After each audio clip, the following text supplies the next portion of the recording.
Why has bushfire season been so disastrous in Australia?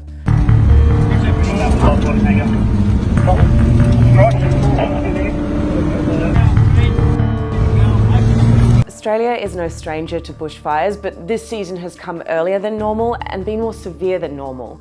The fires have burned more than twice the area consumed by the 2018 Californian fires and last year's Amazon fires combined. That's an area roughly the size of 2 Switzerlands. So how did they start? The short of it is the fires are fueled by record-shattering heat and dry conditions. It's one thing to study this with the models that we use to project the future or to pore over data, but it's something quite different to actually be there and witness it with your own 2 eyes. Make no mistake about it. This is the impact of climate change. The overwhelming scientific consensus is that rising levels of carbon dioxide are warming the planet, and Australia has been getting hotter, particularly over the last 20 years.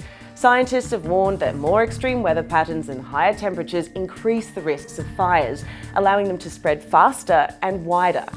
And this is all putting intense scrutiny on the Australian government's policies on climate. You're facing now one of the greatest crises you've ever faced, and there is you, Mr. Kelly, with respect, a senior politician who still doesn't think this has anything to do with a heating up planet. In fact, Australia is one of the world's largest carbon emitters per capita, mostly because of its reliance on coal-fired power plants. The coal industry pumps billions of dollars into the economy each year, and Prime Minister Scott Morrison has shown unwavering support for coal. This is coal. Don't be afraid. Don't be scared. The Treasurer knows the rule on crops. It's coal. What we will do is ensure that our policies remain sensible, that they don't move towards either extreme, and stay focused on what Australians need for a vibrant and viable economy, as well as a vibrant and sustainable environment. Australia has pledged to cut carbon emissions by 26% by 2030. But the country was criticised at a UN climate summit in Madrid last year for not doing enough to reach that target. Other countries were aghast that while Australia burns, our government went over there and argued against tougher emissions standards.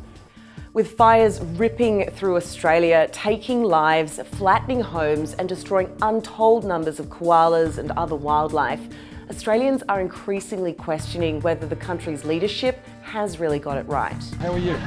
I'm only shaking your hand if you give more funding to our RFS. So many people here have lost their homes. We need some help. We need more help.